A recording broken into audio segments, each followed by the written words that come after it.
మెదక్ జిల్లాలో వాన బీభత్సం కొనసాగుతోంది. రేగోడు మండలంలో వాన దంచుకొట్టింది. కొండాపూర్ చెరువు పొంగి పొర్లుతోంది. జగిత్యాల కొండాపూర్ మధ్య రాకపోకలు ఆగిపోయాయి. మర్పల్లి వద్ద మంబోజీపల్లి చెరువు పొంగుతోంది. మర్పల్లి ప్రధాన రహదారిపై నుంచి వరద నీరు ప్రవహిస్తూ ఉండటంతో రాకపోకలు నిలిచిపోయాయి.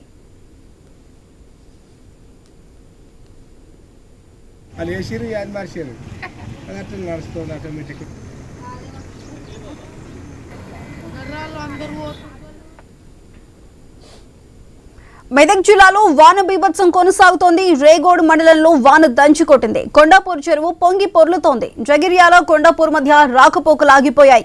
మర్పల్లి వద్ద మంబోజీపల్లి చెరువు పొంగుతోంది. మర్పల్లి ప్రధాన రహదారిపై నుంచి వరద నీరు ప్రవహిస్తూ ఉండటంతో రాకపోకలు నిలిచిపోయాయి. ఈ మార్గంలో స్కూల్కి వెళ్లే విద్యార్థులు తీవ్ర అవస్థలు పడుతున్నారు. అయితే దీనికి సంబంధించి మరింత సమాచారం మా ప్రతినిధి క్రాంతి అందిస్తారు. క్రాంతి, చెప్పండి, అక్కడ వరద ఉధృతికి సంబంధించి ప్రస్తుతం ఏ విధంగా ఉంది?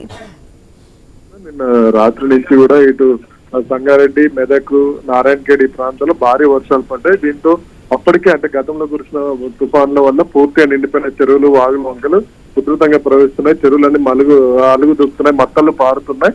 దీంతో చాలా గ్రామాల మధ్యన రాకపోకలకు ఇబ్బంది అవుతూ ఉంది. ఇదే విధంగా ఇప్పుడు మీరు చెప్పిన రేగోడు మండలంలో చాలా ప్రాంతాలు ఇదే పరిస్థితి ఎదురైంది. అంతేకాకుండా ఇటు నారాయణఖేడ్ నియోజకవర్గంలో కూడా చాలా చోట్ల సుమారు 4 సెంటీమీటర్ల వర్షం పడింది. దీంతో చాలా చోట్ల పంట పొలాలు వర్షం నీటి ముంపుకు గురయ్యాయి.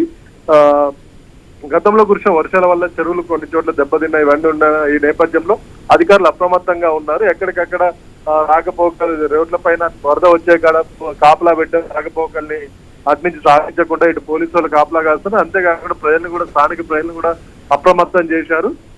మరోవైపు ఎక్కడైతే చెరువు తెగేయి ఉన్నాయో, ప్రమాదకర పరిస్థితులు ఉన్నాయో అక్కడ కాపలా పెట్టారు. సాయిసుడు. Right Kranti, thank you.